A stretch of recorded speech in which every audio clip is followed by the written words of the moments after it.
கல்வி பொதுத்தராதர உயர்தரம் மற்றும் 5ஆம் ஆண்டு புலமை பரிசில் பரீட்சை விடைத்தாள்கள் மதிப்பீட்டு பணிகள் முன்னெடுக்கப்பட்டு வருகின்றன. இன்று முதல் எதிர்வரும் 11ஆம் தேதி வரை முதற்கட்ட மதிப்பீட்டு பணிகள் நடைபெற உள்ளதாக உதவி பரீட்சைகள் ஆணையாளர் எஸ். பிரணவதாசன் தெரிவித்துள்ளார். இந்த காலப்பகுதியில் 6 பாடசாலைகள் முழுமையாக மூடப்பட்டிருக்கும் எனவும் மேலும் சில பாடசாலைகள் பகுதியளவில் மூடப்பட்டிருக்கும் எனவும் அவர் குறிப்பிட்டுள்ளார்.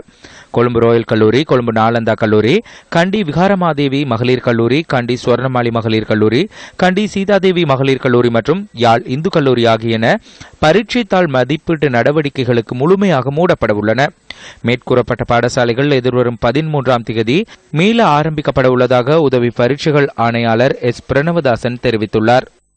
இம்மாதம் நடைபெற்ற காப்போட்டா உயர பரீட்சைக்குரிய முதலாம் கட்ட மதிப்பீட்டு பணிகள் இன்றைய தினம் நாடு பூராகவும் ஆரம்பிக்க இருக்கின்றது. இந்த முதலாம் கட்ட மதிப்பீட்டு பணிகள் 29ஆம் தேதியிலிருந்து அடுத்த மாதம் 11ஆம் தேதி வரை நடத்தப்படுவதற்கு நடவடிக்கை மேற்கொள்ளப்பட்டன. இன்றைய தினம் நாடு பூராகவும் இந்த மதிப்பீட்டு பணிகள் நடைபெறுவதற்குரிய ஏற்பாடுகள் பூர்த்தி செய்யப்பட்டுள்ளன. 382 மதிப்பீட்டு விஷயங்களில் கலந்து கொள்ளப்படுகின்றன.